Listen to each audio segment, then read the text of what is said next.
Le pasteur principal par intérim, Dr. Lee Soo-jin, va délivrer le message intitulé « Enseignement sur Job », la 35e session. Je remercie la diaconesse Soo-seung-won pour la chanson spéciale. L'eau douce du moine qui contient la puissance de Dieu. Elle a chanté à ce sujet en écoutant cette chanson. Nous sommes très contents, nous sommes très connaissants que Dieu le Père agit de la sorte.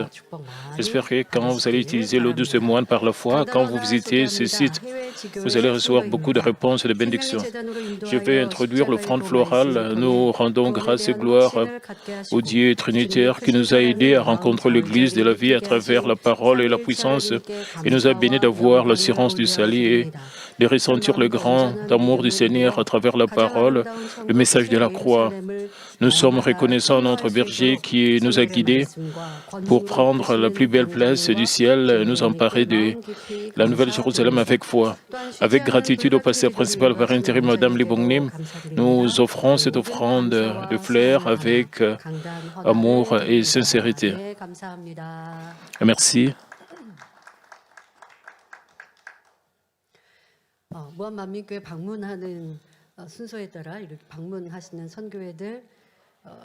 Je sais que les gens sont en train de visiter l'église Mamie de Moine, ce site. Ils voient tous l'arc-en-ciel et la semaine passée, les étudiants ont visité et les élèves ont visité le site de Moine et Dieu le Père a aussi montré l'arc-en-ciel. Comme vous voyez, les preuves dédiées et qui sont avec nous, je pense que vous allez déborder de la joie et vous allez graver cela dans votre cœur. Frères et sœurs, comme les amis de Job ont appris que Job avait perdu tous ses biens et ses enfants et qu'il avait été dans de grandes afflictions avec des ulcères sur son corps, ils sont venus réconforter Job et comme nous le trouvons dans Job 11, Job était autrefois magnifique et en bonne santé, était devenu si misérable au point que ses amis avaient du mal à les reconnaître. En le voyant, ils élevèrent la voix et pleurèrent et passèrent quelques jours sans dire un mot. Mais alors que Job s'est lamenté sur sa position et en voulait à Dieu, les trois conseillers à tour de rôle, Job a riposté et a réfuté chaque parole de réprimande de ses amis, disant qu'il était juste et que Dieu était mauvais. Ses amis qui sont venus réconforter Job se sont disputés avec lui. Ils l'ont réprimandé et critiqué. Même à ce stade, Job a pointé du doigt leur transgression, d'autant plus avec assurance. Il les a ignorés en disant qu'ils étaient inférieurs à lui. Et la contestation a continué indéfiniment.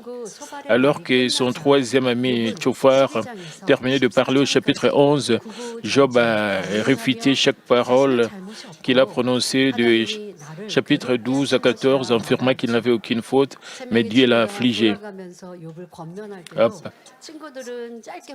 À partir du chapitre 15, ses amis ont recommencé à se disputer. Les trois amis ont essayé de parler. Job a riposté. Comme je l'ai dit, à partir du chapitre 15, ses amis ont recommencé à se disputer. Eliphaz, qui avait commencé à parler, a recommencé à conseiller Job. Lors de la dernière session de Job, chapitre 15, 1 à 3, Eliphaz a ignoré Job en disant qu'il manquait de sagesse, que tout ce que Job avait dit était un discours inutile. Mais nous devons savoir que les paroles de ses amis ont ajouté à l'agonie de Job.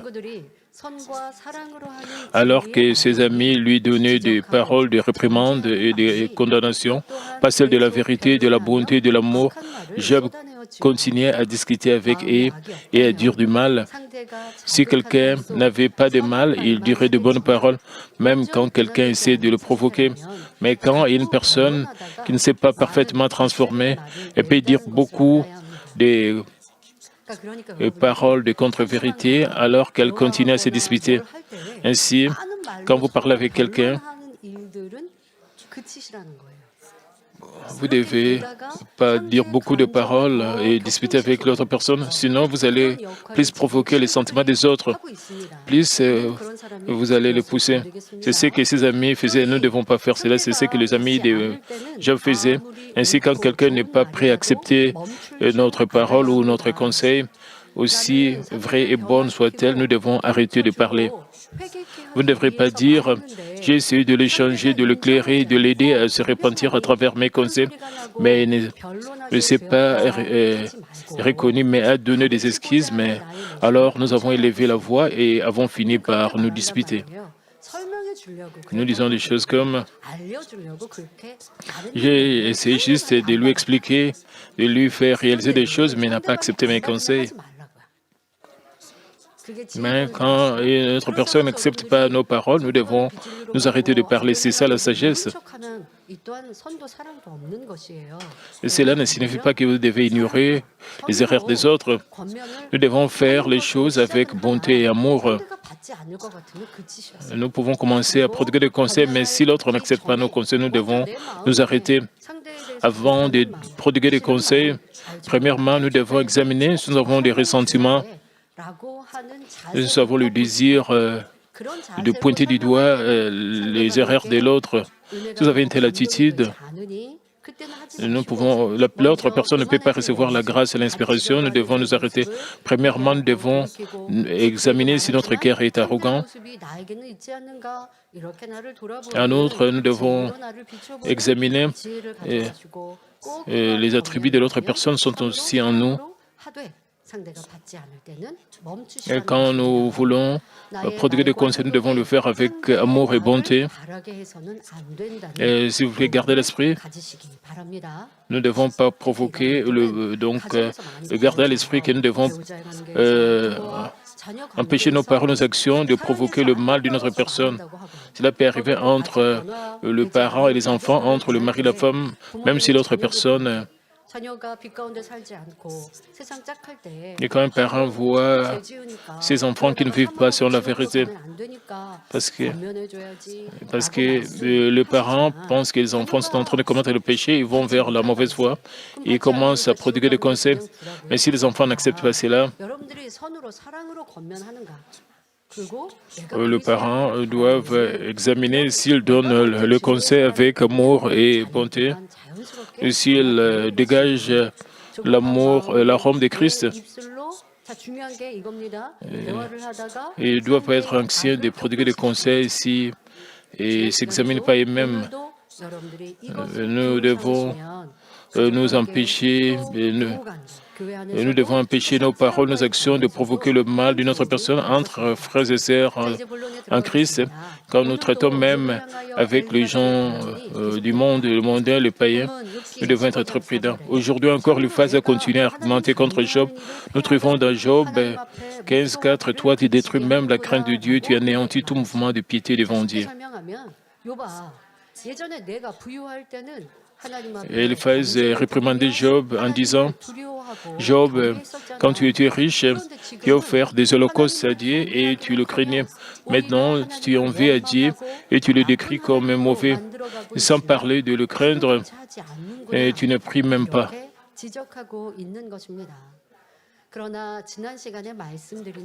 Mais comme je l'ai souligné dans la dernière session, le dispute de Job avec ses amis était l'une des raisons pour lesquelles Job a défié Dieu.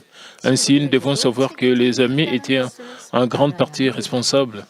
Nous devons également en tenir compte lorsque nous conseillons les autres.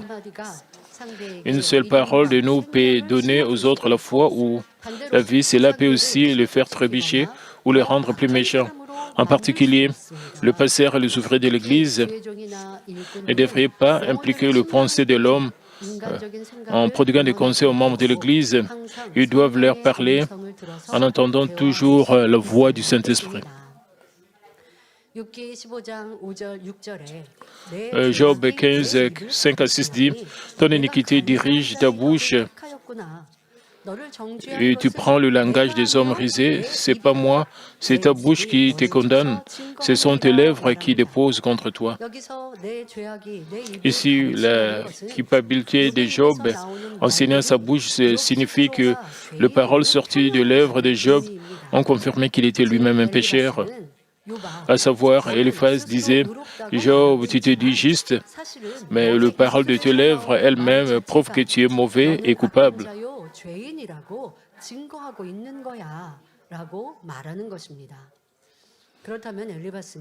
Alors, pourquoi Eliphaz a-t-il dit que Job était risé?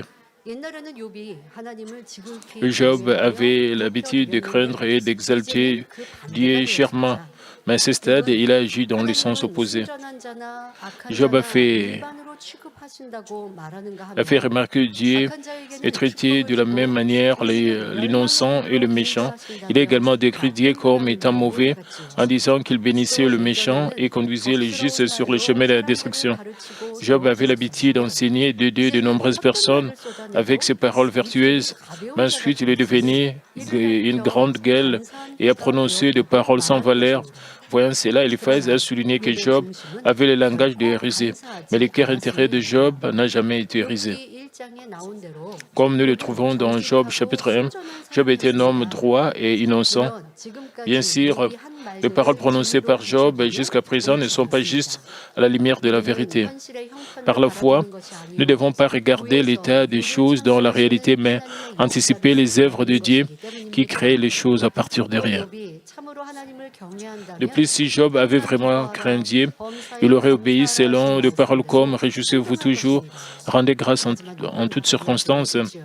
Même si Job avait des domaines où il s'est trompé et n'était pas à la hauteur, son cœur intérieur n'était pas risé. Son cœur intérieur n'était pas risé. Les amis avaient provoqué Job à leur guise, et puis l'avaient jugé sur la base de paroles qui sortaient de ses lèvres. Mais nous ne devrions pas porter de jugement sur une personne en nous basant uniquement sur ses paroles et ses actions extérieures. Nous voyons tellement des cas où les gens finissent par dire des choses ridicules qui ne viennent pas de leur cœur, n'est-ce pas? Avant qu'une personne ne devienne sanctifiée, souvent ses paroles ne correspondent pas à son cœur et ses actions ne correspondent pas à ses paroles. C'est pour cela que la Bible dit, quand nos paroles sont parfaites, nous sommes une personne parfaite. Avant de devenir une telle personne parfaite, nous pouvons commettre des erreurs avec nos paroles. Nous devons examiner nos paroles et nos actions. Nous pouvons penser.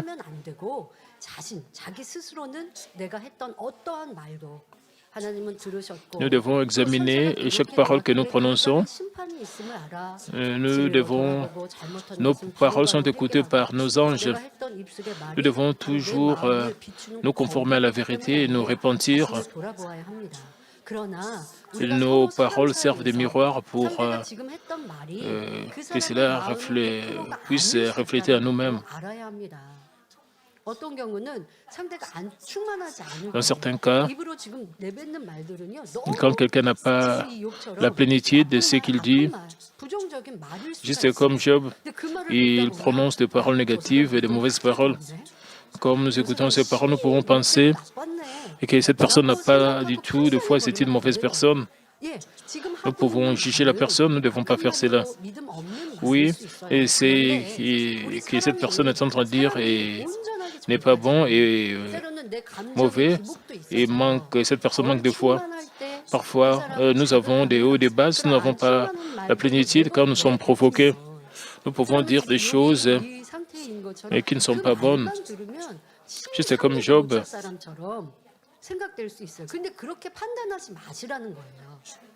Nous ne devons pas juger les gens basés sur ce que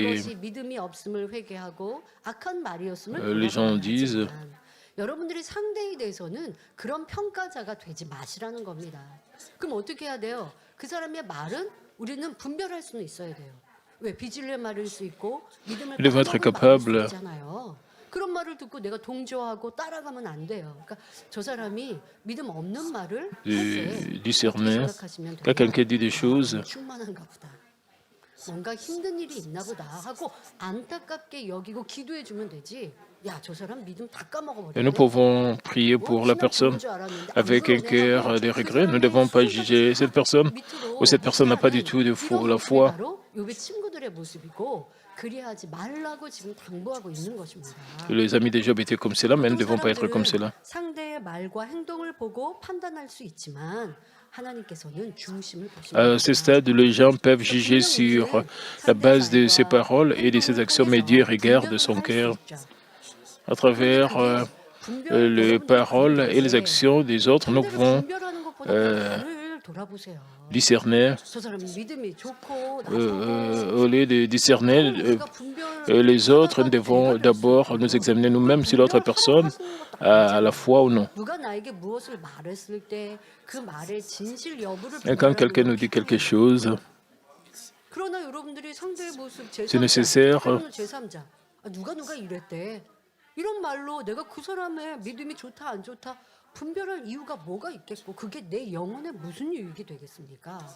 그럴 필요가 없잖아요. cela ne 이게 nous, 또 판단이 되고 nous est pas 정죄가 될 bénéfique 수 있으니 하지 말아야 할 것이고 더더욱 지금 그 사람이 parce que nous allons 명백히 하고 terminer à 있는 juger et 말과 condamner les 행동이 autres. 때로는 비질리요 믿음이 적어 보인다 할지라도 앞서 말씀드린 것처럼 온전한 사람이 Quand 되지 quelqu'un 못했을 때는 충만함의 정도도 agit dans la contre-vérité et prononce toujours des paroles de 그 contre-vérité, 말로 여러분들이 평가하다가는 잘못될 수 있는 것이고 그 말은 지금 감정을 말했지 중심은 또 아니 그럴 수 있다라는 거예요.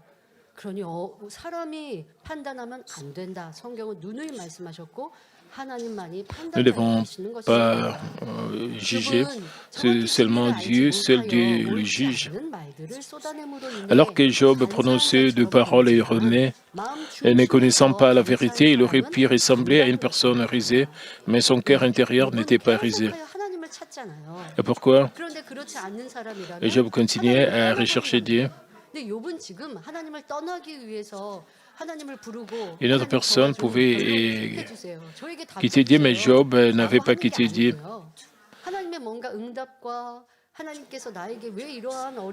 Job voulait recevoir quelques réponses de la part de Dieu, voulait découvrir pourquoi il était dans cette situation.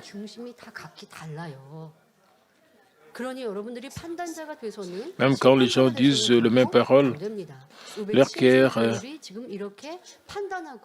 sont différents. C'est pour ça que nous ne devons pas être des juges, mais les amis de Job étaient en train de juger Job.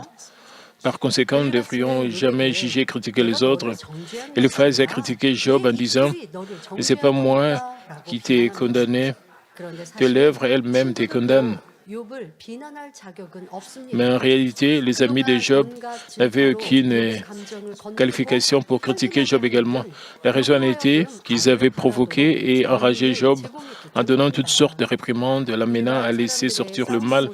C'est pareil quand on voit deux personnes se battre et elles commencent par une dispute, mais à mesure que la situation empire, ils commencent à se maudire. Et chaque partie insiste sur le fait qu'il a raison. Et en disant « je n'ai aucune faute », il a commencé le premier, mais aux yeux d'un tiers, tous les deux ont un cœur mauvais.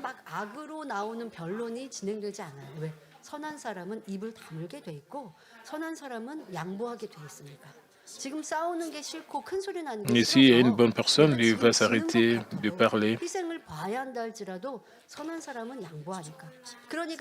Même s'il doit faire des sacrifices, il cède.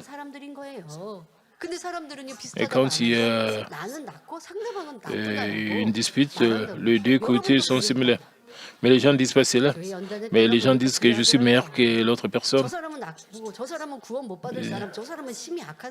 Pendant les épreuves de l'Église, l'autre personne, je suis meilleur que l'autre. C'est une mauvaise personne.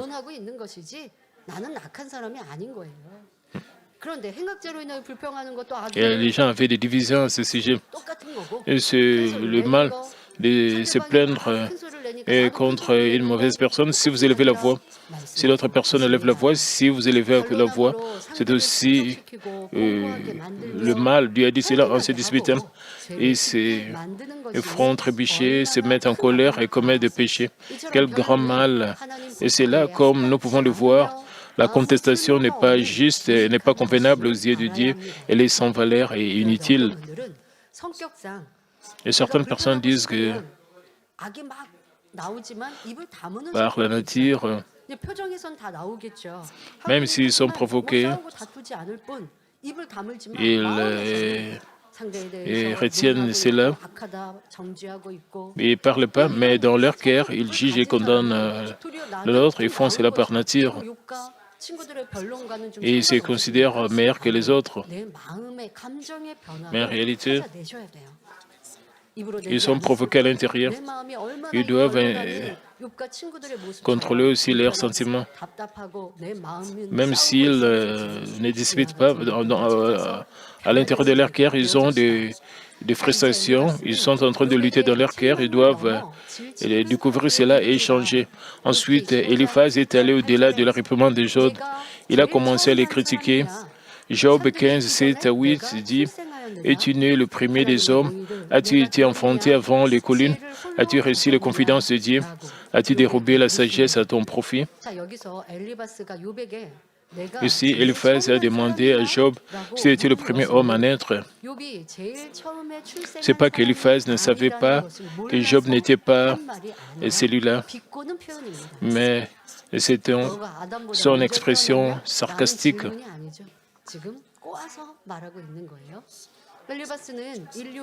Il parlait à Job de manière sarcastique. Eliphaz était bien conscient que le premier homme à naître parmi l'humanité était Adam. Après que Dieu ait créé toutes choses dans le ciel et sur la terre pendant les 7 jours, enfin il a créé l'homme. Ainsi, pas de question que les montagnes aient existé avant l'homme. Eliphaz savait aussi que les montagnes avaient été faites plus tôt, mais il a demandé à Job: as-tu été amené avant les collines? Il était impossible que l'homme ait entendu le secret de Dieu, mais il a interrogé Job: attends-tu le conseil secret de Job? Depuis, il n'y avait aucun moyen que Job seul ait la sagesse, mais il a demandé si Job limitait la sagesse à lui-même.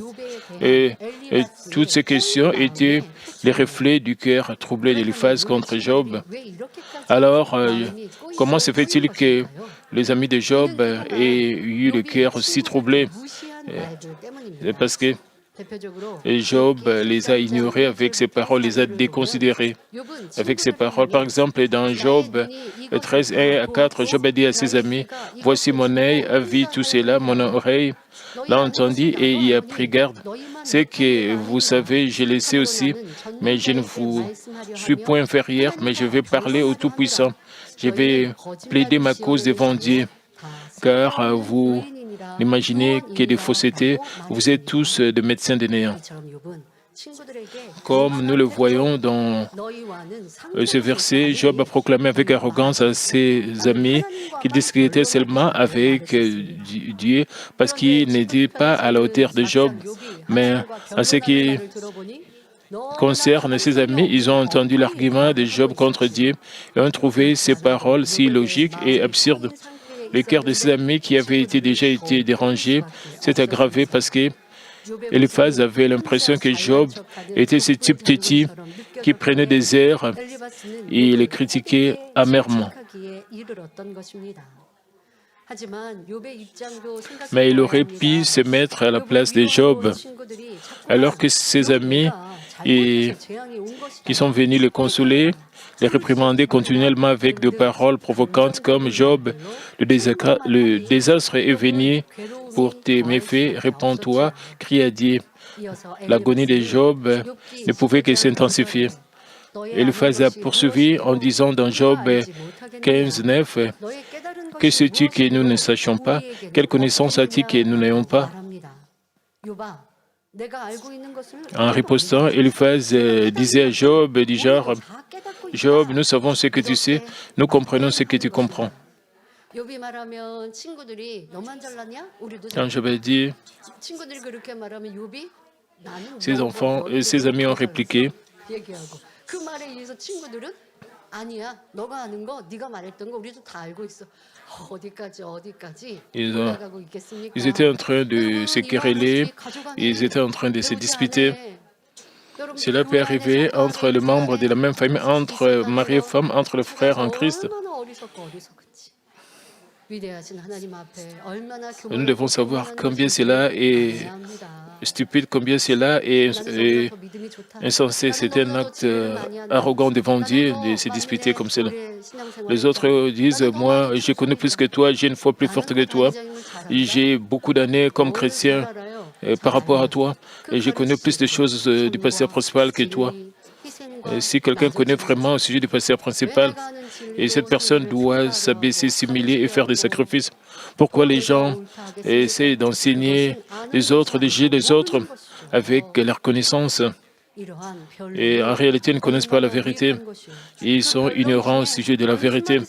Nous devons savoir que le dispute ne nous donne pas de bénéfices.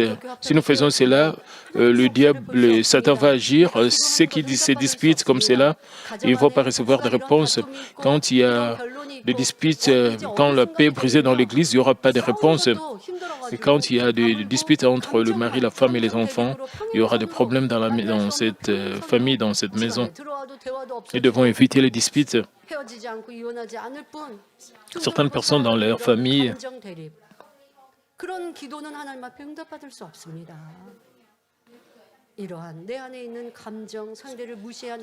nous devons découvrir le ressentiment qui sont cachés en nous. Nous ne devons pas insister sur nous-mêmes que nous avons toujours raison. Nous devons savoir que c'est l'arrogance. Et cela nous empêche de recevoir des réponses de la part de Dieu et de recevoir des guérisons. Nous devons nous repentir amèrement. Nous devons déchirer notre cœur. Cela érige un mur de péché devant Dieu. Et ici, nous devons réaliser les disputes peuvent amener des tribulations, des tests, des épreuves. Et si quelqu'un insiste, alors il n'y aura pas de dispute. Si les deux insistent et qu'ils connaissent cela et sont différents dans la connaissance, ils vont insister qu'ils ont raison. Ils vont commencer à discuter que chacun d'eux a raison, même s'ils ont la même connaissance.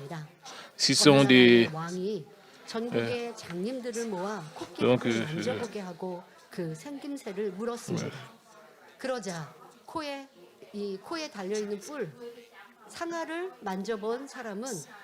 De même, si chacun d'eux a la même connaissance, s'ils ont une compréhension différente, des disputes se produisent, il y a un conte de fées à ce sujet. Un roi d'une nation convoque tous les aveugles, il laissa toucher un éléphant et demanda ce que ça faisait. Un homme qui avait touché son ivoire a dit qu'il ressemblait à un énorme radis. Un autre qui a touché sa tête a dit qu'il ressemblait à un rocher. Et l'autre homme qui a touché sa jambe a remarqué que l'animal se sentait comme un pilier. S'ils avaient ouvert les yeux et vu l'éléphant, ils auraient été tellement surpris de voir à quel point il était différent de leur description. L'histoire nous rappelle à quel point il est stupide et arrogant de parler comme si nous savions tout alors que nous ne connaissons qu'une infime partie de la vérité. Autour de nous, il y a tant de cas où une personne qui ne connaît qu'une petite partie d'un fait parle comme si elle savait tout, provoquant ainsi des disputes et des querelles. Si nous devenons un homme spirituellement aveugle, insistons pour que nos connaissances soient justes, nous finissons par juger, condamner les choses et créer un grand mur de péché devant Dieu. Par conséquent, nous devons reconnaître que nos connaissances peuvent différer de la vérité ou de ce que nous avons. Nous savons peut-être une petite partie d'un fait et garder un état d'esprit humble. Et quand je parle, je pense au pasteur principal, ses paroles et comment est-ce qu'il se comporte. Le pasteur principal nous enseigne les paroles du Père, la Bible. La Bible nous dit, nous devons garder nos vies. Quand j'étais jeune, et il y avait une sœur qui a fait le vœu de ne pas se marier. Elle appartenait à un groupe de louanges. En ayant un change carré, elle a commencé à rencontrer, elle a quitté ces groupes de louanges et elle s'est mariée. Elle a changé d'avis. Elle n'était plus membre de ces groupes de louanges. Après, il en a eu 2 ans.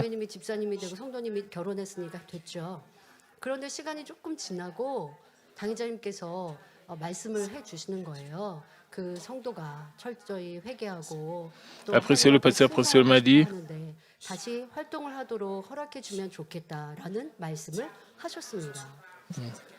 et s'est repenti et voulait encore louer Dieu. En écoutant cela, parce qu'elle s'est mariée, elle avait déjà brisé le vœu. Le pasteur principal a dit que nous devons encore lui donner une chance, bien que, parce que même si elle a brisé le vœu,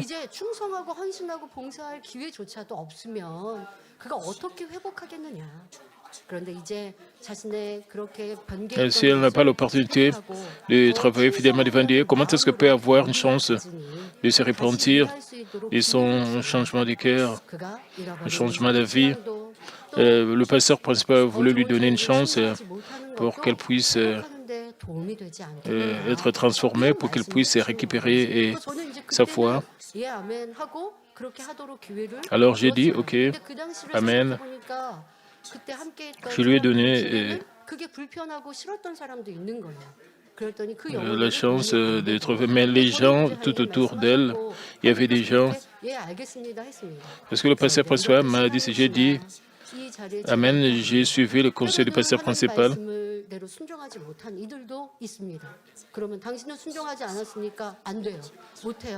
Et comme je sers comme pasteur principal par intérim, il y a des gens qui désobéissent.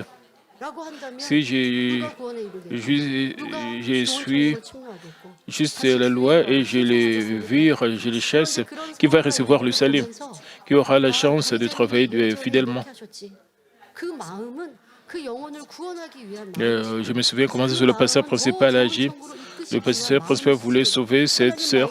Le pasteur principal voulait conduire cette sœur vers une mère, 2 mères au ciel, et le pasteur principal voulait accomplir la parole avec amour, puisque cette personne se repentit. Le pasteur principal voulait lui donner la chance de travailler encore plus fidèlement et lui donner plus d'opportunités. Mais les gens qui avaient une forte attitude moralisatrice, puisqu'elle a brisé le vœu, elle ne mérite pas la chance. C'est ça le manque d'amour. C'est de cette manière que nous pouvons accomplir la loi avec amour.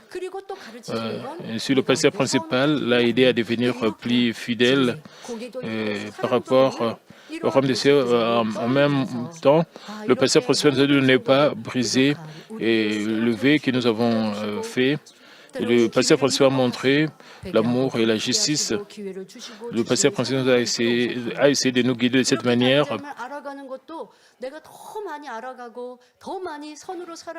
Quand nous faisons un vœu, nous devons le garder, c'est ce qu'il nous a enseigné. Mais si nous n'avons pas la bonté dans nos cœurs, quand le pasteur principal dit quelque chose, nous ne pouvons pas dire Amen, parce que nous ne comprenons pas sa volonté et son intention au sujet de la vérité de Dieu.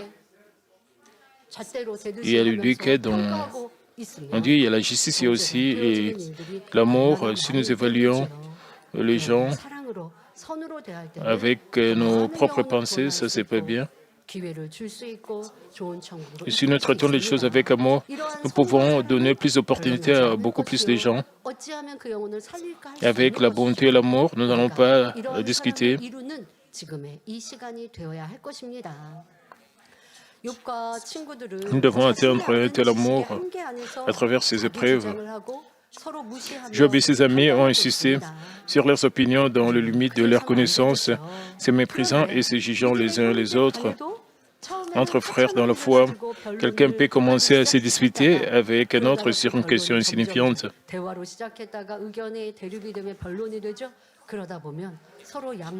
Et s'ils continuent à insister sur leurs pensées sans céder, ils peuvent développer du ressentiment et se mettre en colère.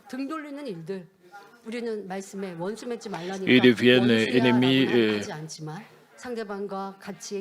les uns les autres.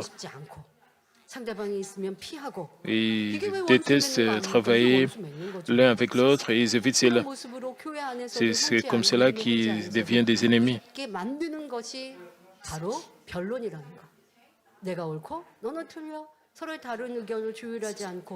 De telles personnes insistent toujours qu'ils ont raison, ils brisent la paix.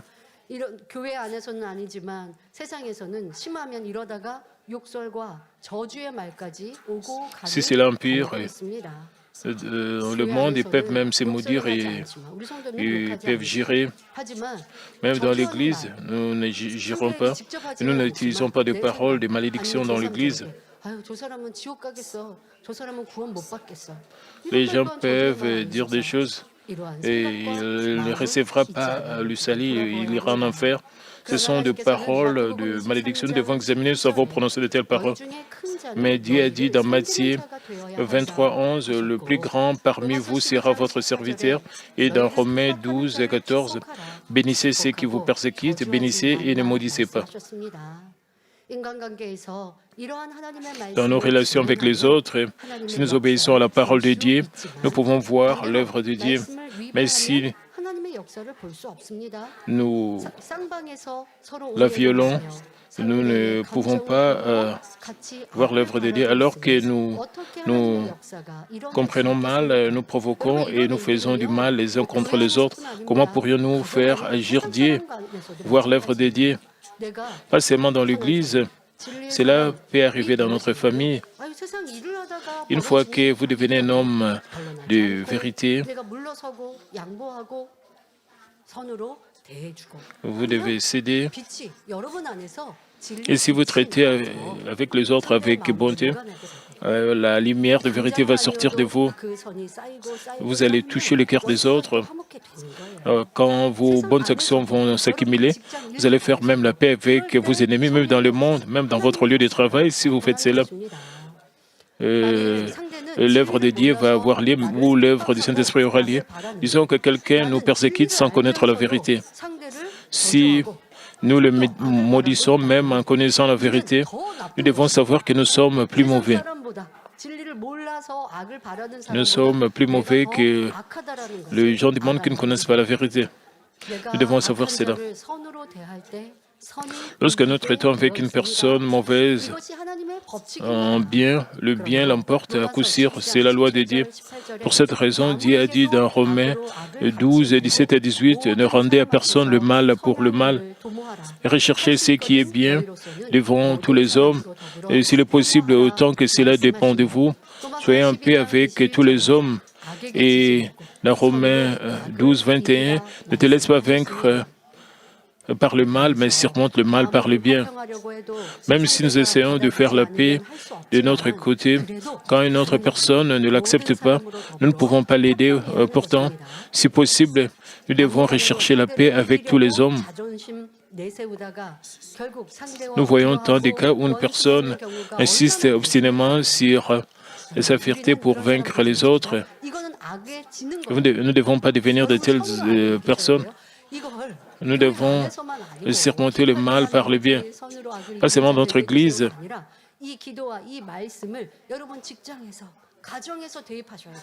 Nous devons appliquer cela dans nos familles, dans nos lieux de travail. Nous devons penser à cela.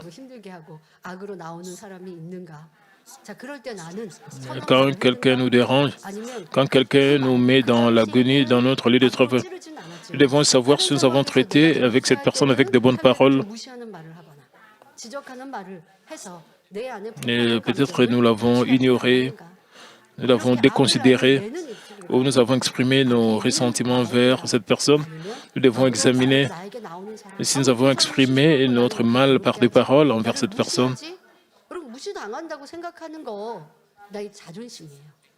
Et si vous sentez ignoré, c'est-à-dire que vous avez l'orgueil, vous pouvez dire parce que cette personne est en train de m'ignorer, mais si nous avons la bonté,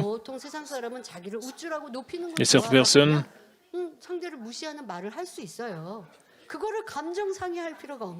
ont leur propre manière de faire les choses. Nous ne devons pas nous sentir lésés. Nous devons seulement comprendre l'autre personne. Nous ne devons pas nous sentir offensés ou ignorés. Nous ne devons pas rendre le mal par le mal. Nous devons vaincre le mal par le bien. Et qu'en est-il de notre Jésus? Même notre Jésus avait beaucoup de puissance. Il n'a jamais discuté avec une autre personne. 서기관들과 바리새인들은 끊임없이 예수님에 대한 위협과 괴계를 꾸몄습니다. Même si notre Jésus avait beaucoup de puissance, il n'a jamais discuté avec personne. À son époque, le principal sacrificateur, le scribe, le pharisien menaçaient, complotaient constamment contre lui. Il a manifesté une puissance merveilleuse qui ne peut être exercée par les hommes et a présenté suffisamment de preuves pour que les gens puissent croire qu'il est le Fils de Dieu. Pourtant, la perversité a refusé de croire. Mais ceux qui avaient un bon cœur croyaient qu'il était le Fils de Dieu et celui qui était venu comme leur sauveur, devenus spirituellement aveuglés par leur mal. Le principal sacrificateur, le scribe et les pharisiens ne pouvaient pas reconnaître Jésus. Au lieu de cela, ils ont affirmé que Jésus avait déshonoré le nom de Dieu, essayant de le capturer et de le tuer de toute façon.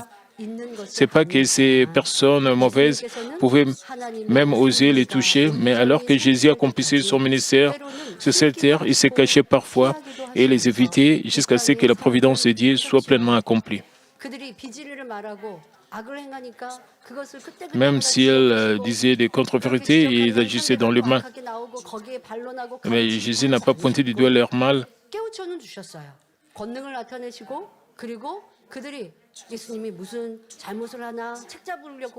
Et Jésus parfois essayait de prodiguer des conseils.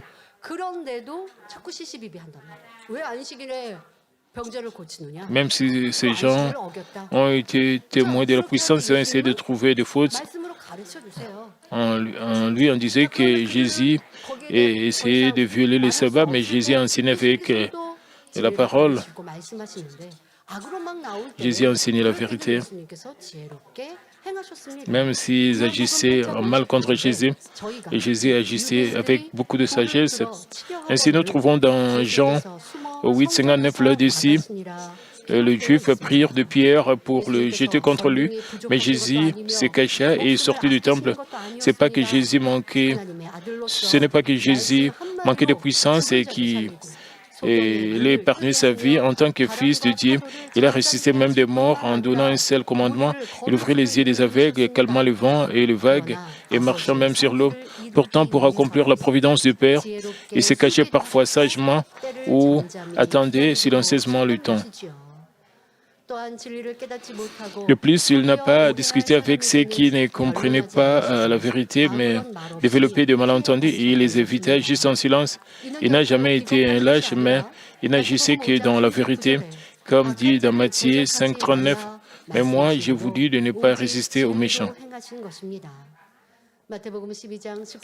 Comme Matthieu 12, 19 à 20 nous dit, il ne contestera point, il ne criera point, personne n'entendra sa voix dans le riz, il ne brisera point le roseau cassé, et il n'éteindra point les luminaires qui fument, jusqu'à ce qu'il ait fait triompher la justice. Il ne s'est jamais disputé avec personne, il n'a pas non plus crié. Nous devons voir ce caractère de Jésus. Même si nous avons évidemment raison, si notre personne n'accepte pas notre parole, il vaut mieux de ne pas parler, mais attendre. Plutôt que d'insister sur nos opinions et de le provoquer, nous devons choisir un bon chemin dans la vérité et faire la paix avec lui.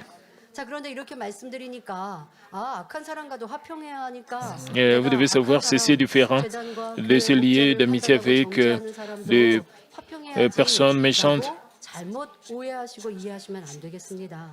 Vous ne devez pas très mal comprendre, être ami avec les gens qui parlent contre notre Église, contre notre berger et contre notre message.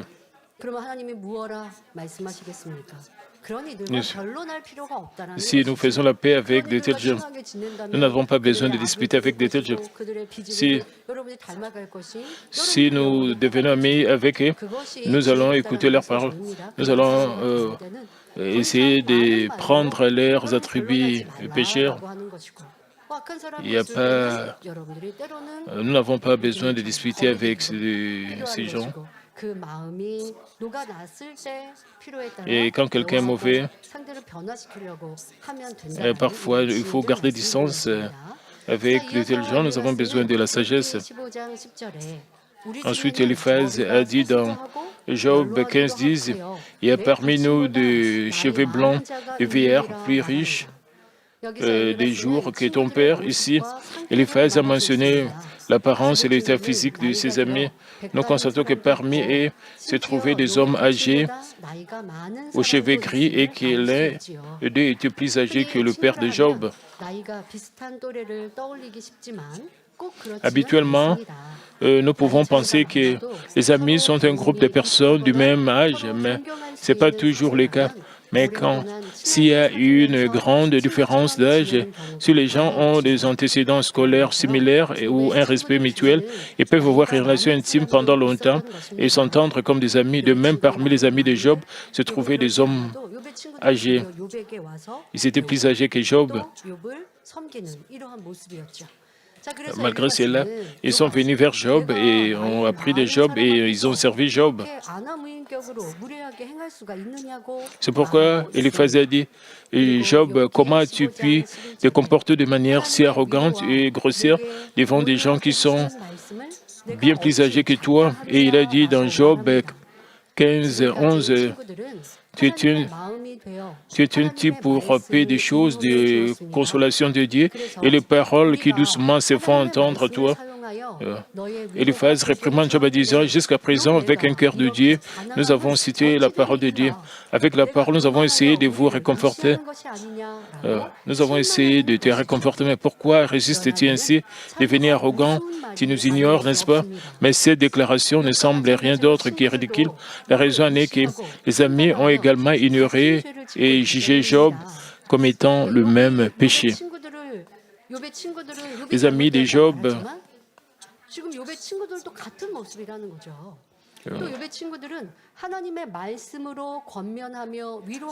les amis de Job ont essayé de réconforter Job en le conseillant avec la parole de Dieu, mais cela la rendait encore plus en colère.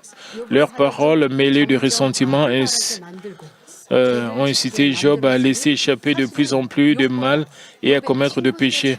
Ainsi, nous devons savoir que leur faute était en fait plus grande que celle de Job. Ainsi, vers la fin du livre de Job, Dieu a vivement reproché aux amis de Job et a demandé à Job d'intercéder pour leurs péchés.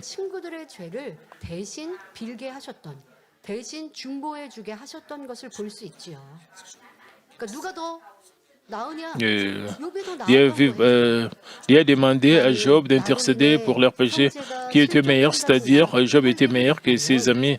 Si votre frère a trébuché ou s'est mis en colère à cause de vous, c'est vous qui l'avez provoqué. Vous avez commis un plus grand péché que lui.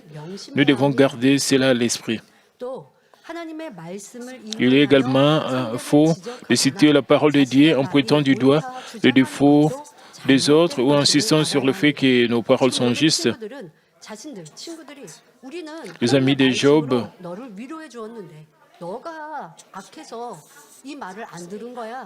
disaient, nous te prodiguons des conseils avec la parole de Dieu, mais parce que tu es très mauvais, tu ne veux pas nous écouter. Et alors, les amis de Job ont mentionné la parole de Dieu. Ils ont mentionné la parole de Dieu pour critiquer Job. Ils ne prodiguaient pas de conseils à Job avec amour et bonté. En citant la parole de Dieu seulement comme cela, ils n'avaient pas raison. Après avoir été si discourtois envers une autre personne, certaines personnes disent, la Bible nous dit de pardonner sans demander d'abord sincèrement pardon. Et ils ne doivent pas dire cela. Et ils ne demandent même pas pardon. Ils doivent d'abord, premièrement, demander pardon. Il dit seulement, la Bible nous demande de pardonner. Ils ont cité la parole de Dieu, mais ils sont fautifs. Si nous disons à une personne qui est si bouleversée, vous l'avez provoqué, mais vous dites, la Bible nous dit de ne pas nous mettre en colère. Il mentionne la parole de Dieu. C'est comme si vous mettez de l'huile dans le feu. Vous êtes fautif, vous ne devez pas mentionner la parole de Dieu comme celle. Vous ne devez pas penser comme Eliphaz. Nous ne devrions pas penser comme Eliphaz. J'ai conseillé avec la parole de Dieu par bonne intention, mais il était trop méchant pour l'accepter et nous sommes disputés. Si vous mentionnez la parole de Dieu avec arrogance, vous ne devez pas faire cela.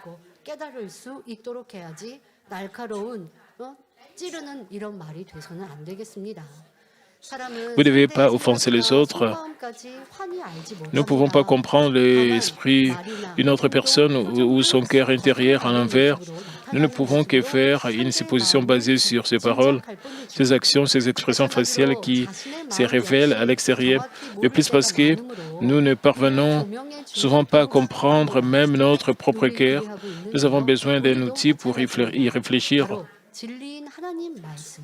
L'outil est la parole de Dieu, la vérité.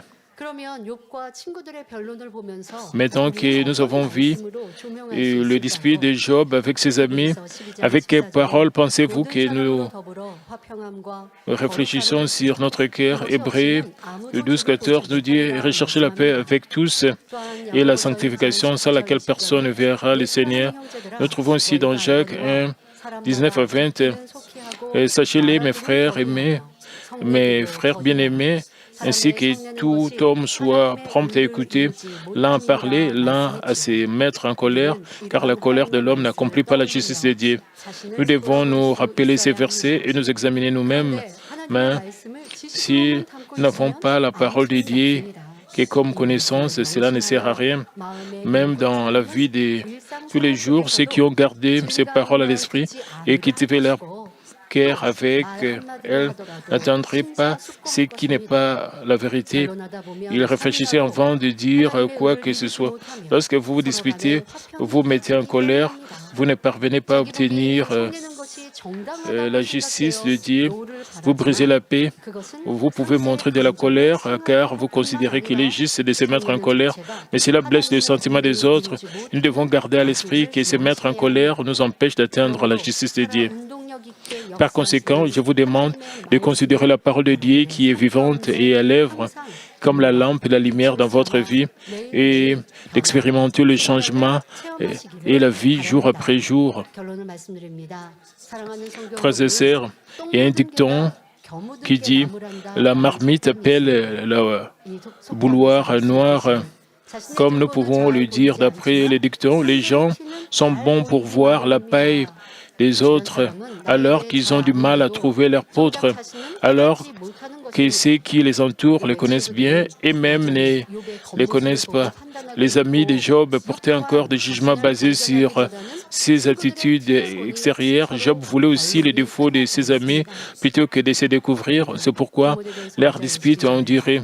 Comme 1 Timothée 5,22 nous dit, de ne pas partager le péché des autres, mais de nous garder libres de péché. Nous devons d'abord sanctifier notre cœur plutôt que de pointer du doigt le péché des autres. Alors que nous commettons le péché du mal, nous ne sommes pas qualifiés pour juger et condamner les autres. Alors que nous avons beaucoup de choses dont nous devons nous repentir et beaucoup de mal, si nous donnons une réprimande et un conseil à une autre personne, comment pourrait-elle être fortifiée pour changer? Et le Saint-Esprit ne travaille pas pour nous, ainsi il se sentirait offensé et rempli de ressentiments et de disputes et de querelles se produisent. Et c'est se produiront. Se produirait. Alors, que devons-nous faire? Nous devons nous changer rapidement comme nous conseillons les autres. Sans commettre de péché, le Saint-Esprit travaillerait et les toucherait de plus, même si nous ne leur donnons pas de réprimandes, des conseils. L'arôme de Christ qui sort d'un homme de vérité les réveillerait et les changerait. Par conséquent, nous devrions d'abord réfléchir sur nous-mêmes et nous transformer en hommes de vérité.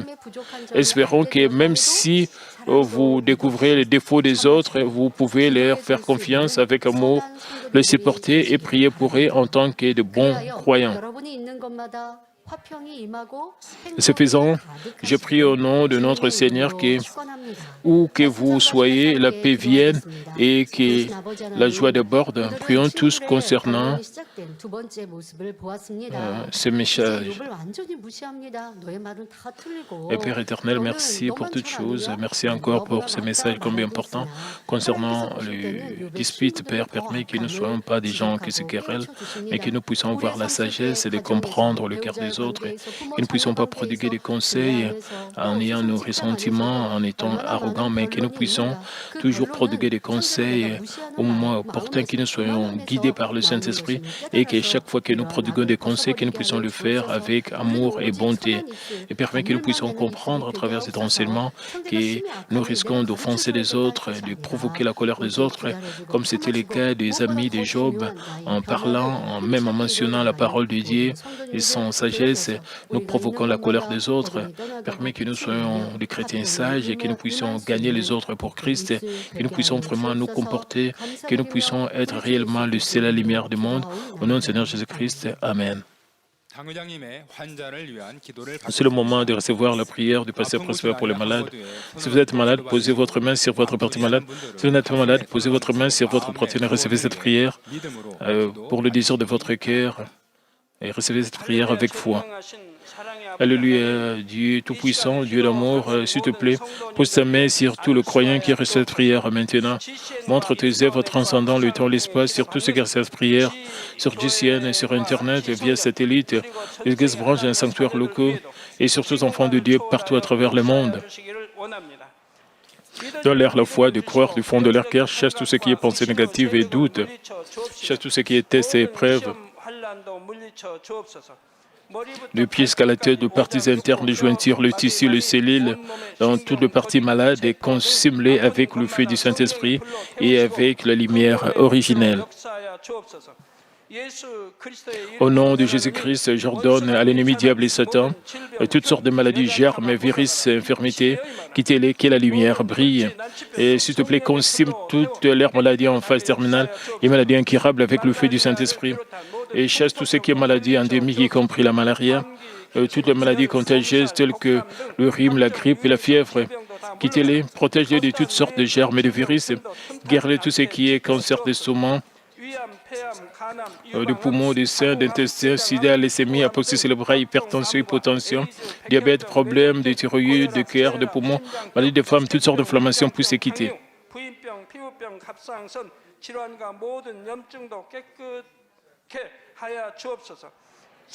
Et guérir tout ce qui est polio, AVC, arthrite, hernie discale, douleurs dorsales, maux de tête, névralgie, toutes sortes de douleurs puissent disparaître. Épilepsie, autisme, dépression, névrose, autres maladies mentales, quittez-les. Toutes sortes de paralysies soient guéries, que les paralytiques se lèvent et marchent, que leurs yeux puissent bien voir, que les oreilles puissent bien entendre, que les aveugles voient, que les muets parlent, que les sourds entendent.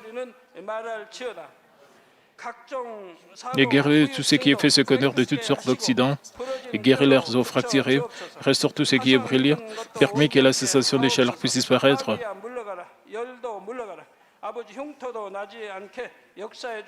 Père, permet qu'il n'y ait pas de cicatrices qui restent. Soyez purifié de toute dépendance à la drogue, à l'empoisonnement et aux mauvaises substances. Que le tissu mort, les cellules mortes soient régénérées, ramène de mort à la vie. Donne à tes enfants la bénédiction de la conception, recevez la bénédiction de la conception.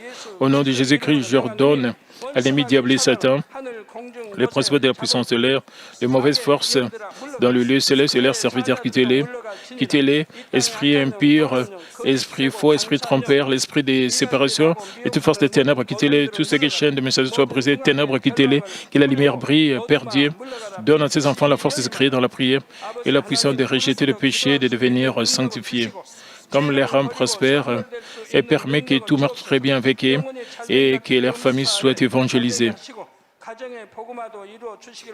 Protège-les de toutes sortes d'accidents et de désastres tout au long de cette semaine et bénis-les pour qu'ils puissent mener une vie prospère sans aucun problème.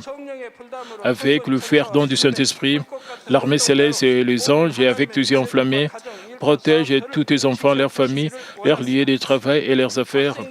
Donne aux étudiants la sagesse et l'intelligence, dans leur enthousiasme et la ferveur de bien étudier. S'il te plaît, garde leur cœur et leur pensée des choses mondaines, permet qu'ils puissent t'aimer avec plus de ferveur. Et que tes enfants mangent ou boivent, ou dans tout ce qu'ils feront, et permet qu'ils puissent le faire pour te glorifier, Père Dieu. Et qu'ils soient capables de témoigner au sujet de Dieu en disant « J'ai rencontré, expérimenté Dieu, j'ai reçu ses réponses et ses bénédictions. » Père Dieu, merci. Et sois glorifié, toi seul. Au nom de notre Seigneur Jésus-Christ, j'ai ainsi prié. Amen.